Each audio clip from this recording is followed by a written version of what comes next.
السلام علیکم ورحمۃ اللہ وبرکاتہ۔ محترم دوستو، آج میں اپنے گھر میں کچھ پودے کچھ درخت لگانے چاہ رہا ہوں۔ تو درخت لگانے سے پہلے میں نے کہا آپ سے چند باتیں کر لوں، اس کے فوائد بیان کر دوں تاکہ آپ دوست بھی اپنے گھروں میں، اپنے زرعی زمینوں میں اور پبلک کی جگہ پر بھی درخت یا پودے لگائیں۔ یہ دیکھیں ماشاءاللہ میرے پاس یہ مالٹے کا پودا آیا ہوا ہے بہت بڑا، اور یہ لیموں کا ہے۔ یہ پیچھے یہ ہم نے لیا ہے جی گلاب، اصلی دیسی گلاب، جس کے ایک ایک لڑی پر 25 سے 30 پھول لگیں گے۔ اور یہ جی ہم نے سندر خانی انگور کا پودا لیا ہے، یہ میں آپ کو دکھا رہا ہوں۔ یہ بڑی نرسری سے، ملتان سے لیا ہے ہم نے۔ کچھ عرصہ پہلے ہم نے، یہ آپ میری بیک سائڈ پہ دیکھ رہے ہیں ماشاءاللہ یہ انگور لگا ہوا ہے۔ یہ انگور ہم نے لیا تھا، گھر میں لگایا، چھپر کے اوپر ڈال دیا۔ اس کے متعلق بھی میں گفتگو کرتا ہوں۔ اور اس طرف دکھائیں جی، یہ 1.5 سال پہلے ہم نے ماشاءاللہ انار کا پودا لگایا تھا۔ یہ دیکھیں آپ سامنے، یہ انار اب بہت بڑا ہو گیا ہے، ابھی اس نے پھل بھی دیا ہے ماشاءاللہ، اور امید ہے اللہ تعالیٰ سے اگلے سال بہت زیادہ پھل دے گا۔ تو آپ اپنے گھروں میں ملکی اور غیر ملکی پودے ضرور لگائیں، پھلدار درخت لگائیں۔ ایک تو سال کے بعد جب بندہ ان کی چھنگائی کرتا ہے، لکڑیاں مفت میں مل جاتی ہیں اور پھل بھی ماشاءاللہ کھانے کو ملتا ہے۔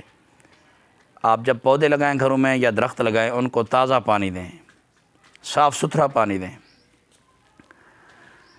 اچھا، اس کے فائدہ کیا ہے؟ ایک تو احادیث کے اندر اس کے کثرت سے فائدے آئے ہیں، اور درخت لگانا، پودا لگانا سنت رسول ہے، آقا صلی اللہ علیہ وسلم کی سنت ہے، صحابہ کرام اولیاء اللہ کی سنت ہے۔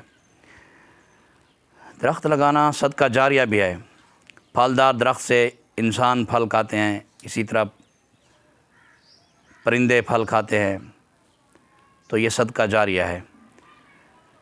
اور اس سے جو بڑا فائدہ ہمیں حاصل ہوتا ہے درخت سے، پودا سے، اس کا جو سایہ ہے، اس سایہ میں انسان دوپہر کو، گرمی کے بہت زیادہ گرمی ہو جب نا، تو جب انسان دوپہر کو درخت کے سائے میں سوتے ہیں تو فٹنس بحال رہتی ہے۔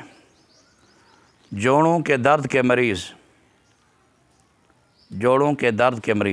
وہ درخت کے سایہ میں سوئیں یا چھپر کے نیچے سوئیں۔ جیسے یہ پیچھے ہم نے پرانے وقتوں میں جس طرح چھپر بناتے تھے، ہم نے چھپر بنائی ہے، اور چھپر کے اوپر ہم نے انگور کی بیل لگائی۔ اب ماشاءاللہ انگور بہت بڑا ہو گیا ہے۔ تو جب ہوا اللہ تعالیٰ چلاتا ہے، اللہ کے حکم سے جب ہوا چلتی ہے تو ٹھنڈی محسوس ہوتی ہے، اور اس ہوا میں سونے سے میٹھی نیند آتی ہے، غضب کی نیند آتی ہے۔ دوستو، یہ قدرتی چیزیں ہیں، اس کے فائدے بے بہا ہیں۔ اللہ تبارک و تعالیٰ نے پاکستان کے اندر ہمیں 4 موسم عطا کیے ہیں۔ اگر ہم اللہ تعالیٰ کے موسم کے الٹ چلیں تو ہمیں فائدہ نہیں ہوگا، نقصان ہوگا۔ جیسا کہ اب گرمی ہے، اب ہمیں چاہیے گرمی میں ہم زیادہ سے زیادہ کوشش کریں، بجلی بچائیں۔ بجلی ویسے ہمارے ملک میں آتی بھی کم ہے، اکثر بجلی والے جو ہے نا بجلی لے لیتے ہیں۔ تو یہ جو پنکھا ہے، بجلی کا پنکھا، اس سے خشکی پیدا ہوتی ہے، اور جو لوگ اے سی کا استعمال کرتے ہیں گرمیوں میں، میرے نزدیک وہ اپنے آپ کو بیمار کر رہے ہیں۔ اللہ نے تو ہمارے لیے گرمی پیدا کی، اب گرمی سے پہلے سردی تھی، سردی میں انسان کا خون منجمد ہو جاتا ہے، ٹھیک ہے، اور جب گرمی آتی ہے تو اللہ تبارک و تعالیٰ نے گرمی کیوں پیدا کی؟ اس میں ہمارے لیے فائدے رکھے ہیں۔ خون پتلا ہو جاتا ہے، اور اس طرح گرمی کے اور بھی فائدے ہوتے ہیں۔ گرمی میں پسینہ آتا ہے انسان کو، پسینہ جب خارج ہوتا ہے تو بہت ساری بیماریاں پسینہ کے ساتھ اللہ تبارک و تعالی بہت ساری بیماریوں کا اخراج کر دیتے ہیں پسینہ کا ذریعہ سے، اور پسینہ کا ذریعہ سے انسان کی صحت بنتی ہے، جوڑ کھلتے ہیں، منجمد جوڑ، یہ منجمد جو خون ہوتا ہے یہ گرم ہوتا ہے، یہ پتلا ہوتا ہے۔ گرمی کے فائدے ہیں، جیسے اب اگر ایک جیسا اللہ تعالیٰ موسم رکھتے تو شاید ہم بہت زیادہ بیماریوں کا شکار ہو جاتے ہیں۔ اب اے سی کے اندر جو سو رہے ہیں، یقین جانیے وہ اے سی کے بغیر باہر نہیں نکل سکتے، اے سی پہ سوتے ہیں، پھر گاڑی میں بھی اے سی فٹ ہوا ہے، اور وہ 2 منٹ 5 منٹ ہمارے ساتھ دیہاتی لوگوں کے ساتھ چل نہیں سکتے۔ اس کی وجہ یہ ہوتی ہے کہ وہ اللہ کے دیے ہوئے قدرتی موسم پر قناعت نہیں کرتے، گزارا نہیں کرتے، انجوائے نہیں کرتے، بلکہ مصنوعی طریقے استعمال کرتے ہیں۔ اب جو لوگ اے سی کا استعمال کرتے ہیں، جوڑوں کا درد انہیں ہوتا ہے، اور ان کا سب سے بڑا مسئلہ سانس کا مسئلہ ہوتا ہے۔ وہ پیدل چلیں تو سانس پھول جاتا ہے، پیدل نہیں چل سکتے۔ بس سمجھ لیں کہ جس طرح ایک فارمی مرغی تیار ہوتی ہے، اور جس طرح یہ فارم بنے ہوئے ہیں گائے بھینسوں کے، 3 ماہ میں 4 ماہ میں 3 ماہ وزن بھی بڑھ جاتا ہے، اور صحت بھی برقرار نہیں رہتی ہے۔ تو میری گزارش ہے آپ سے، آپ گھروں میں پودے لگائیں اور درخت لگائیں، اور دوپہر کو درختوں کے نیچے سوئیں، اپنے سایہ دار درختوں کے نیچے سوئیں، اور ٹھنڈا پانی حد سے زیادہ نہ پئیں گرمیوں میں، ٹھنڈا پانی حد سے زیادہ۔